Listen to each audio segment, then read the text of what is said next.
Hi, welcome to this presentation titled Autism in Deaf and Hard of Hearing Students, Definitions, Complexities, and Strategies.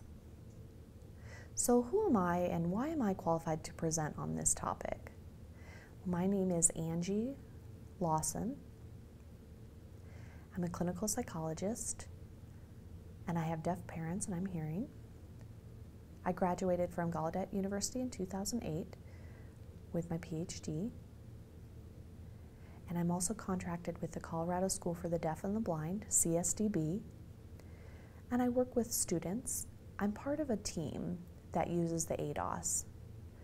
That's a play-based assessment for students who might have autism. You use it as part of an evaluation to detect if they have autism or not.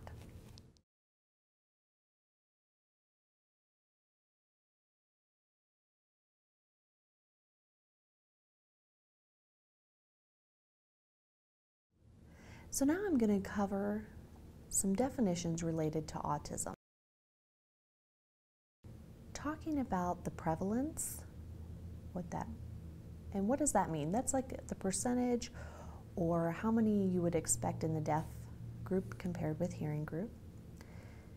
To also talk about complexities of identification and diagnosis for deaf and hard of hearing students. Also talking about if you suspect that a student has autism, what do you do? What are the steps you take? Also going to talk about classroom strategies. If you want to look at more research in depth, I really recommend that you look at the reference slide at the end of this presentation. You can find in-depth research on this topic.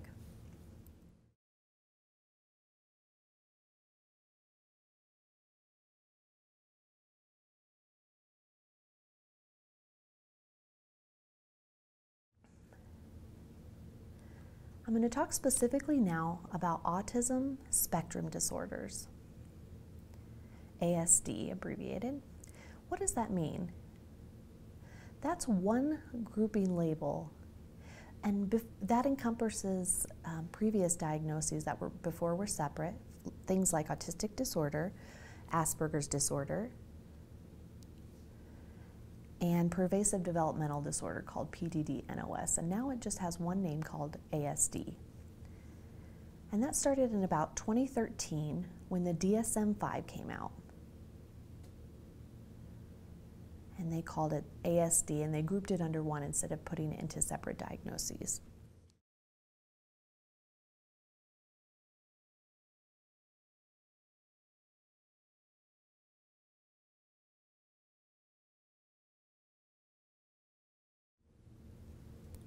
So now I'm going to talk about definitions related to ASD and the criteria in the DSM-5, the book that psychiatrists and doctors and psychologists use.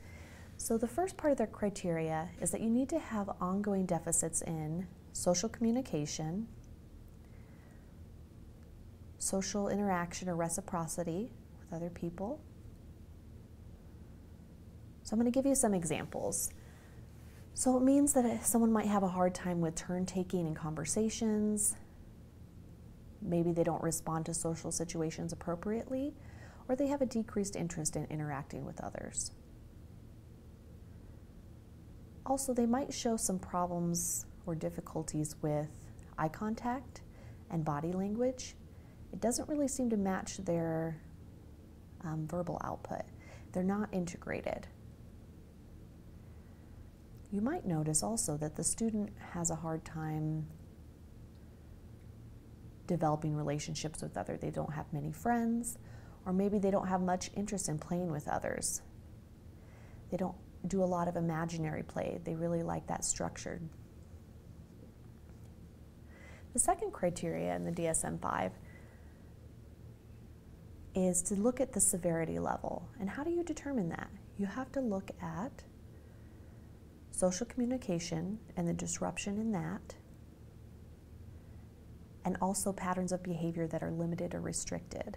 So some examples of that are, if a student has repetitive movements or says one phrase over and over again or one sign over and over again, but it's not appropriate to that context, and they just say it over and over again. They might use an object not in different ways, but in stereotypical ways, always in the same way, not changing it depending on the context. And they might have restricted interests, just like to talk about a few topics, and they're really interested in those, and they'll go in depth, and they don't go back and forth a lot with others. They also might have a hard time modifying their behavior depending on the situation. For example, if you go outside to play recess, you can be loud, you can play, you can touch other students, like if you're playing tag, but inside that's not allowed, right? There's a different set of rules of behavior for inside classroom behavior. You have to be more quiet, your hands are to yourself, you follow what the teacher says, you're paying attention. You also, person also might have a hard time with changes in routine. They might feel like they must have the exact same routine. Even small changes cause a lot of distress and maybe some disruptions in behavior. As another example for the severity determination, if a student has an overreaction or a really underreaction to sensory stimulation, for things like pain, temperature, lighting, texture, smells, sounds.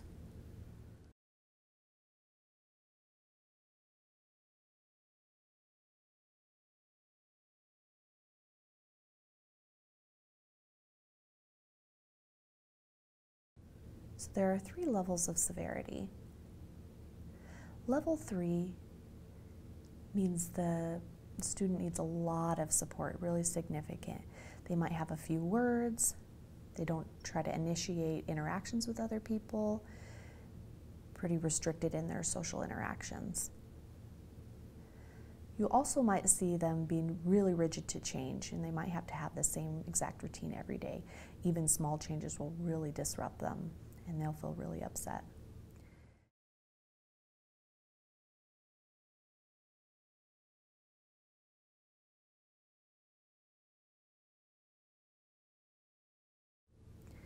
In level 2, they still need pretty significant support.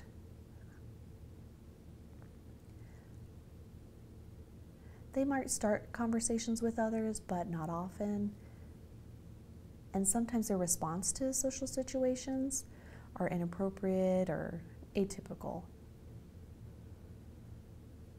Also, you might see that they have some rigidity with routines, not as severe as level 3.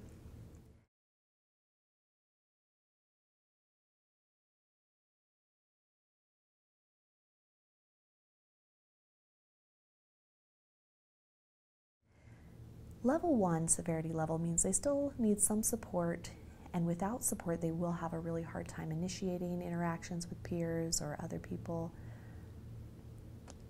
They might not be as interested in other people, having conversations. They also might have a hard time of being aware of what's appropriate in a social situation. For repetitive behaviors, you might not see that rigidity or inflexibility, but you might see some problems with planning, organization, and transitions.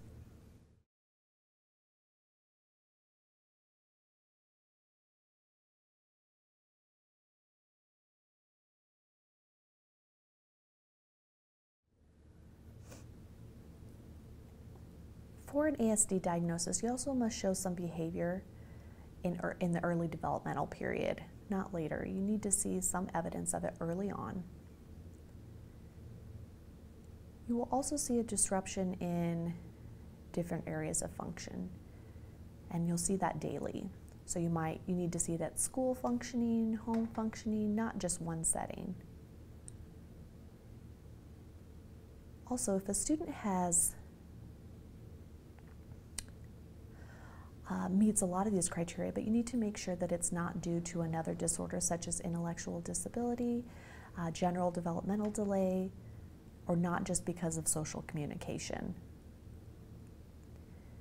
You want to see their level of development and their social communication level as disparate.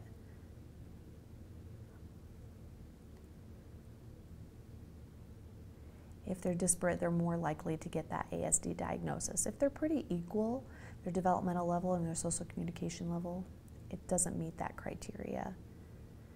If they also already have a DSM-4 diagnosis of Asperger's or another disorder that falls under ASD, you can still give them that ASD diagnosis, but you still have to go through the new criteria to make sure that they meet it.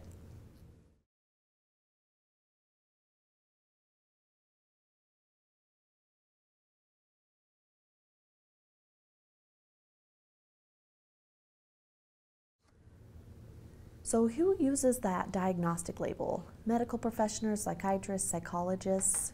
Most of the time it's not school professionals. Related to a diagnosis of ASD, what causes ASD? The number one reason is unknown. Some research from the CDC they've looked at some of the risk factors,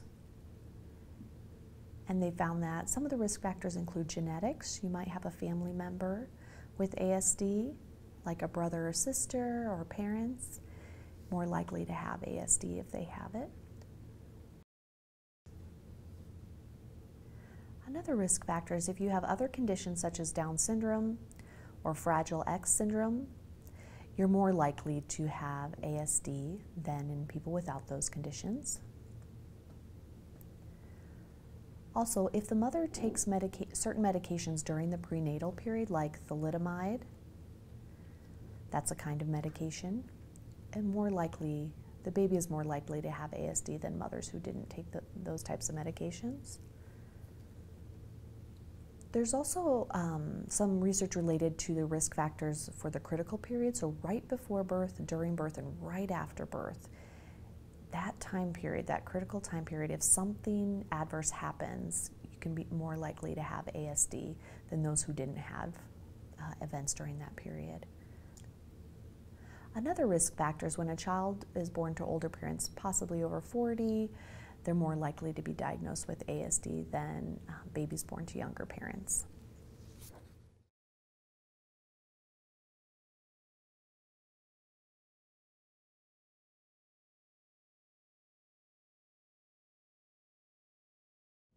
So now I want to talk about ASD, not the diagnosis medically, but I want to focus on the educational identification. It has different criteria. So for example, if a student comes into school with the medical diagnosis of ASD, it doesn't mean that they're automatically going to get that educational identification of ASD. You have to go through a process. So the IDEA has its own definition of autism, and it means that a student must have a disruption in social interactions, nonverbal communication, not able to transition, has a hard time with that, or changes in expectations. But also those examples must not be because of another condition or emotional disorder. It also must impact their academic performance negatively. And it must be reevaluated every 3 years.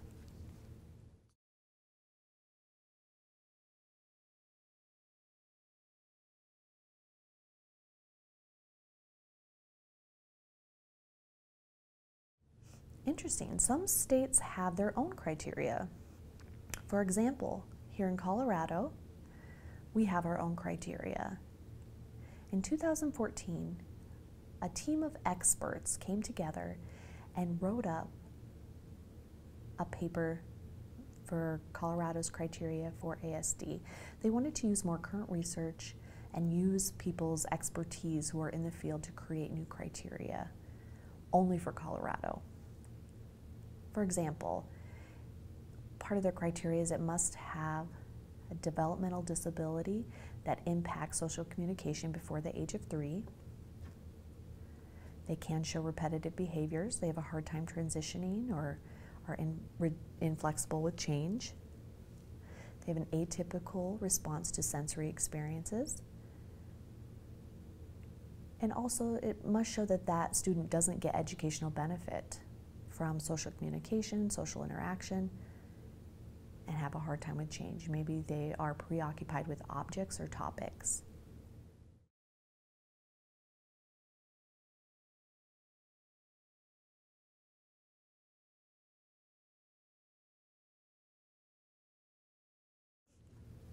There's also more criteria. If the student doesn't satisfy those first couple that we just discussed, you might see a decline in their performance, or they're really stellar in one area, but in other areas they're not, so there's a discrepancy there.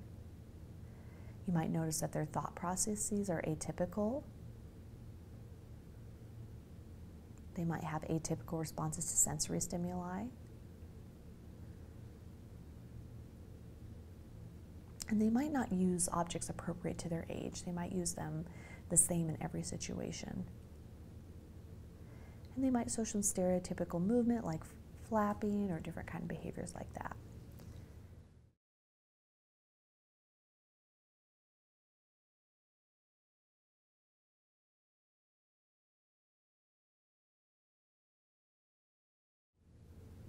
What's the difference between an educational identification and a medical diagnosis? Well, actually the two have different goals. For the educational identification, the goal is to develop the IEP to make sure that student gets an appropriate education modified for their needs. The medical diagnosis, the purpose is to help guide parents to develop a plan for their schooling, for their home life, for their community, for their needs, and for their health for the rest of their life. Also, you saw the criteria was a little bit different, right? The educational identification is different. It must impact school performance. Academic performance has a little bit of different criteria. Medical diagnosis isn't concerned about that. And with the educational identification, you have to evaluate it every 3 years. With the medical diagnosis, once you receive that, you have it for life.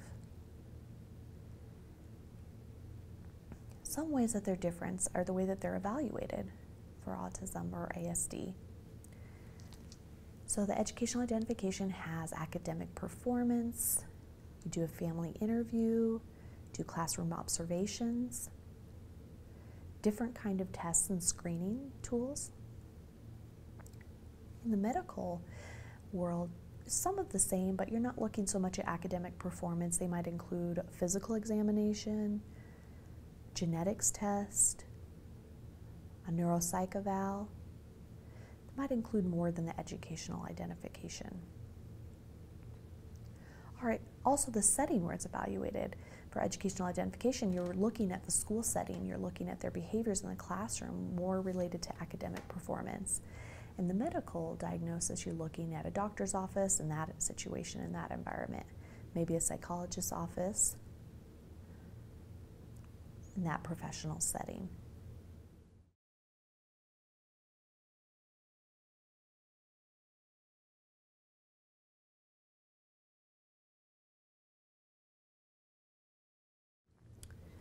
So what is prevalence of ASD in deaf and hard of hearing students? The numbers actually don't tell you the whole story. So I'm going to explain a little bit more about that. The most recent numbers that I've seen in research is 1 out of 53 students are diagnosed with ASD, compared with, at that time the CDC had 1 out of 88 students diagnosed with ASD. So if you're going to compare those two numbers, it seems like they're different numbers. And some studies have found that deaf and hard of hearing have a more higher prevalence of ASD than in hearing populations. But the way they get the numbers is different. So with deaf and hard of hearing group at that time in 2009 to 2010, they looked at a deaf and hard of hearing student survey. So maybe an administrator or a teacher would fill those out to say if a student was diagnosed or identified with ASD or not. And the 1 out of 88 number, that CDC number for that general group,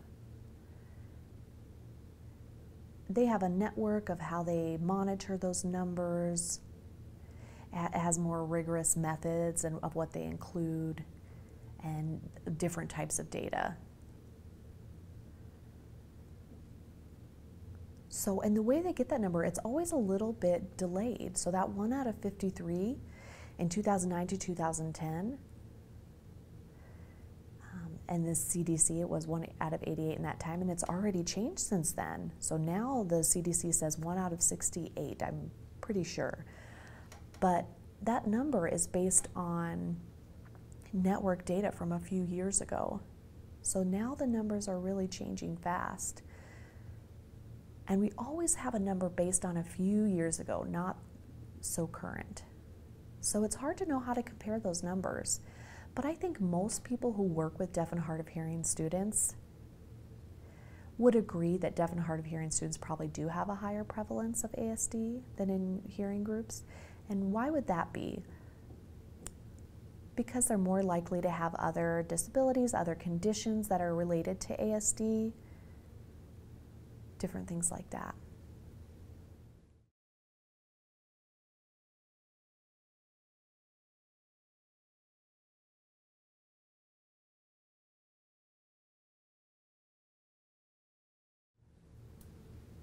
So now I'm going to talk about the differences among the groups.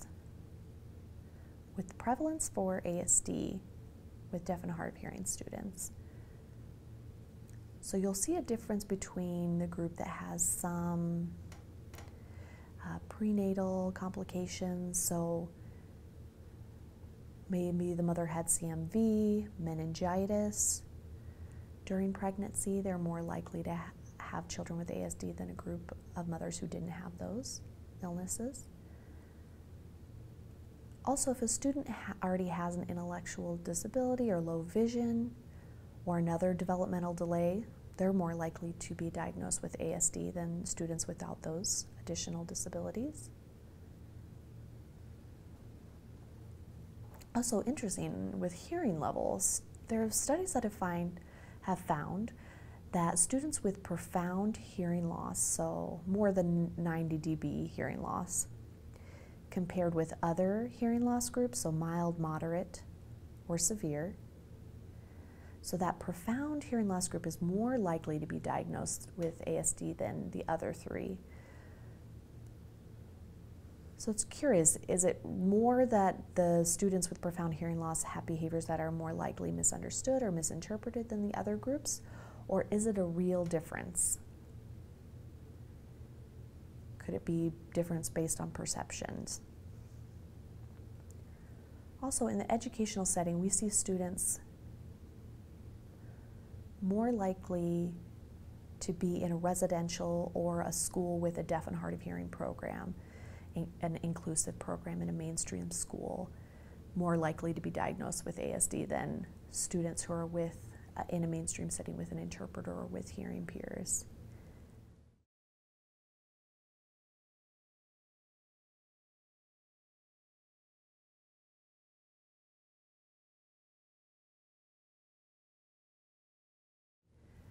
Sometimes diagnosis or identification for deaf and hard of hearing students with ASD is really complex. Why is that? Well, the ASD diagnosis is done through behavior, through displays, not through blood tests or something like that. You have to see the behavior. Over 90% of deaf children are born to hearing parents. Sometimes deaf children will have a language delay because they aren't exposed from birth to a visual language or even an auditory language. So sometimes their skill level is below what hearing peers are because of that language delay. For example, getting their attention. Sometimes hearing parents don't know that they must tap them on the shoulder, get their visual attention, have them look at them, then show them an object, and then have them look back. So with a hearing student, they just say, look, and you can do that at the same time. So some hearing parents don't have that skill to know to wait until the deaf child looks at them. So that's something called joint attention, and that's one of the indicators for ASD that we use in the tests.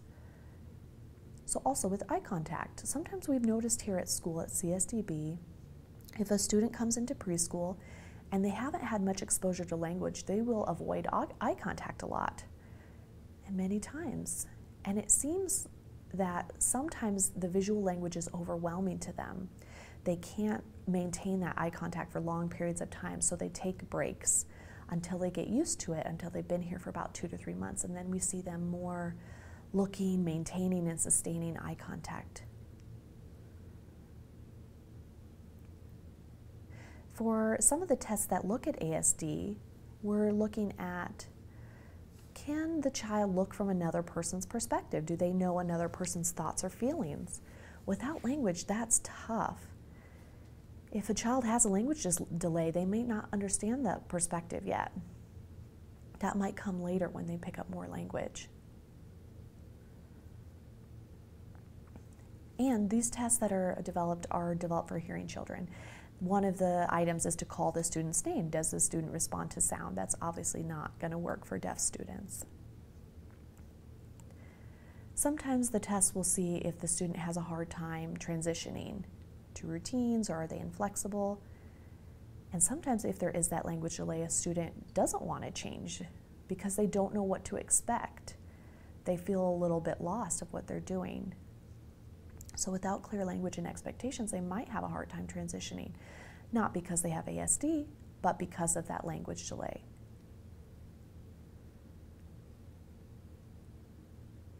And that's why deaf and hard of hearing students tend to be diagnosed or identified later than hearing peers. The CDC says 4 is about the average age for general population.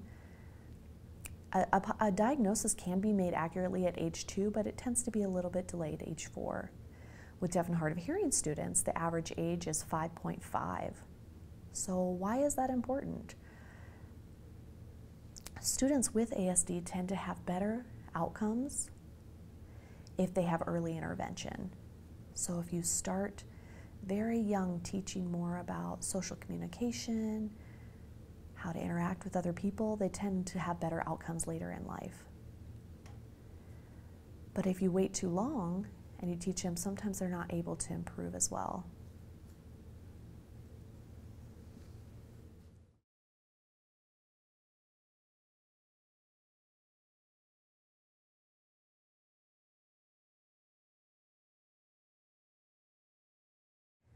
If you suspect that a student in your classroom or a student at your school has ASD, what do? We have some steps to take here. And what the slide I am showing you, I'm going to talk about what the Colorado team put together. In the reference slide, you can see the paper and you can look more in detail if you'd like. First, it's detecting. And then you refer to the right team at your school. They will do a screening and determine if evaluation is appropriate.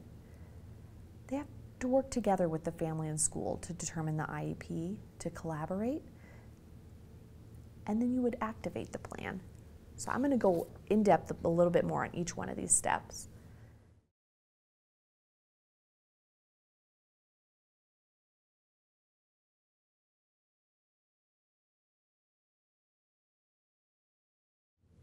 So when you detect, it means that the school and family have noticed some difficulties, as a student might have a hard time learning, participating, or making friends at school, communicating with others. They might have a hard time being flexible with routines.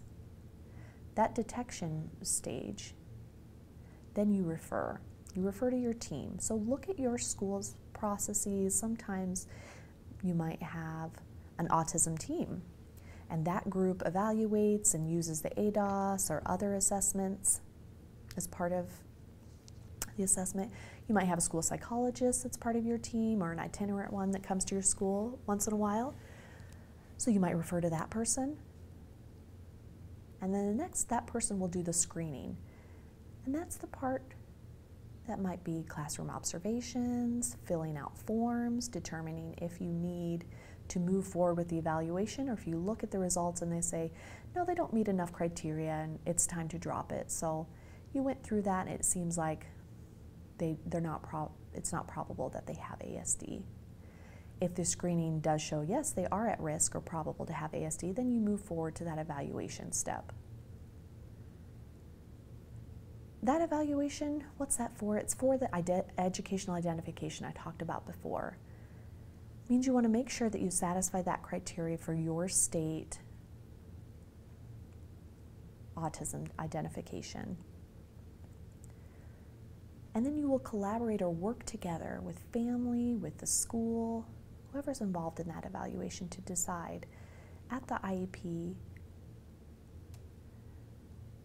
which classification are they eligible for. Maybe it's not ASD, maybe it's something else. So you all work together to determine that. And then the last step is you have to act on it. So it's that activation. At the IEP, you will come up with goals and objectives to help that student get the best education they can that meets their needs. And then you follow that IEP. So if they need that goal or objective, you have to make sure that you follow that.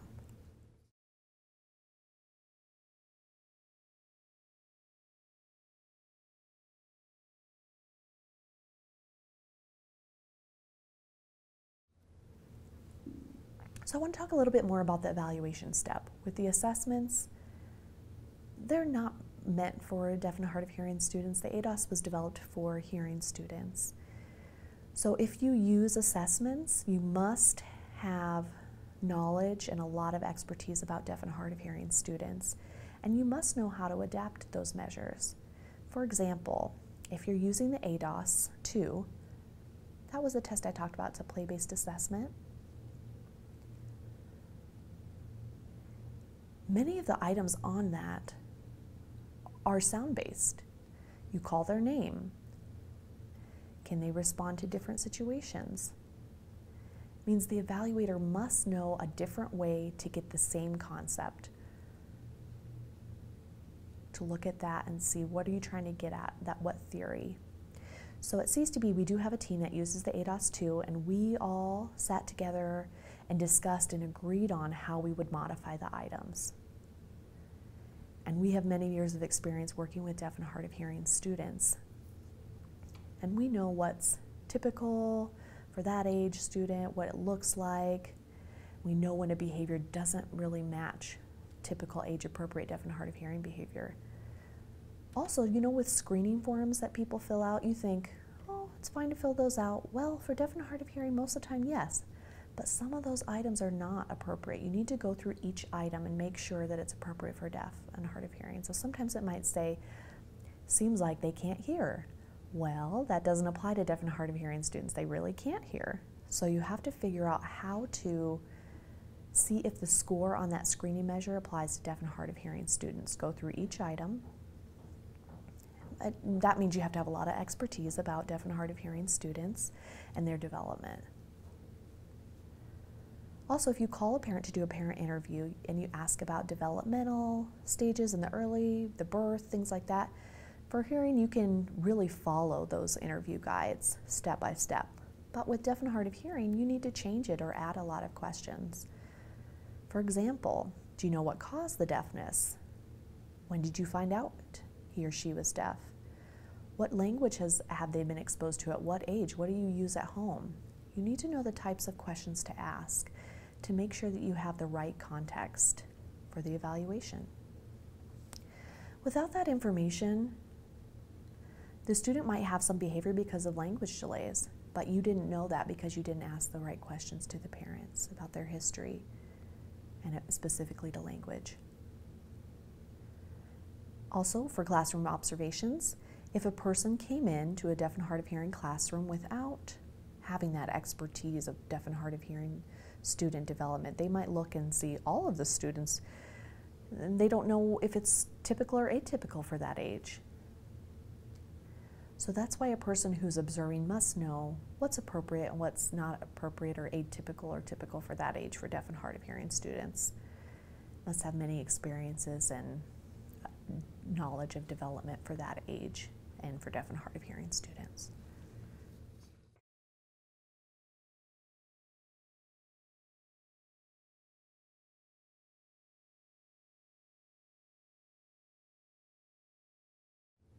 So now I'm going to talk about classroom strategies. I'm going to go a little bit on the surface here. I think if you want to really go in depth and see the details, please look at the articles and the reference slides. It has many really good, rich information about how to use classroom strategies for students with ASD. One way to use the classroom behavior modification is to do an FBA. And what is that? That's a functional behavioral assessment.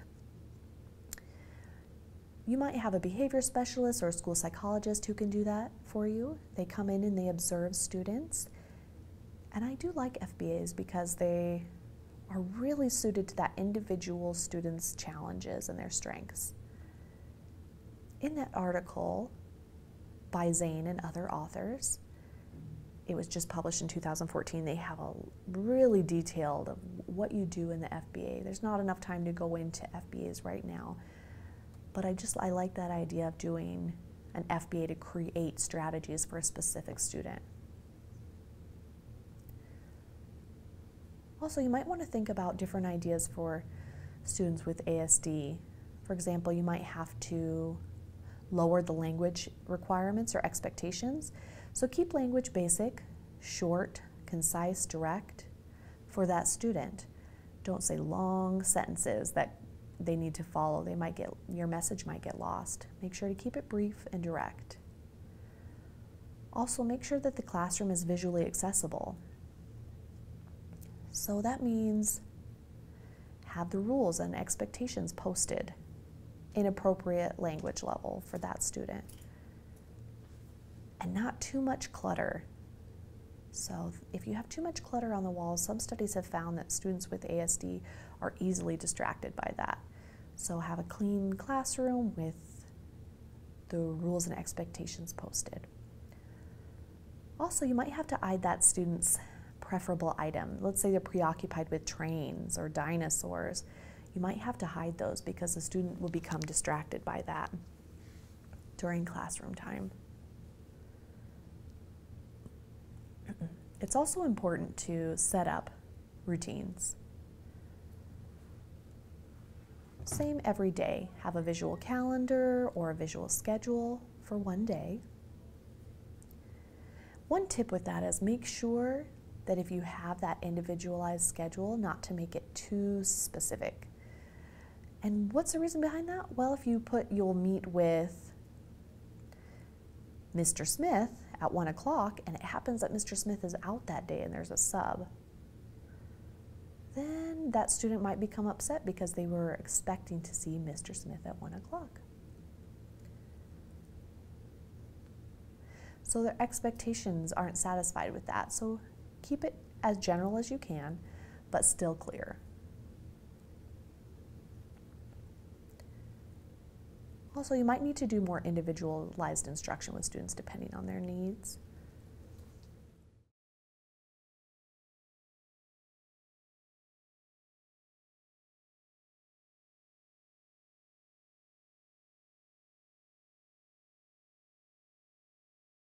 Another classroom strategy you might use is maybe just more generalized to all the students in the classroom. It's not specific to just one student. Sometimes all the students can benefit from modifications or new strategies.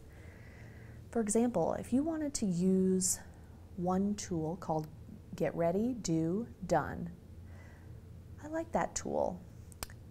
It shows how you will organize the task and what you need to plan and how you will do it, and steps you need to do, you fill those out, and then when you're done, you show what it looks like. And all students could benefit from having a visual schedule with rules and expectations on the wall as well, so they all know and they all have visual access to that information. And it means expectations are clear for all. Also think about transition in your day at school. Maybe all students could benefit from a little bit of warning, 5 minutes left until the next task. So all of them could benefit, not just a child with ASD or problems with transition. If you have any questions or you would like more information, please contact me at alawson@csdb.org. Thank you for joining the presentation today.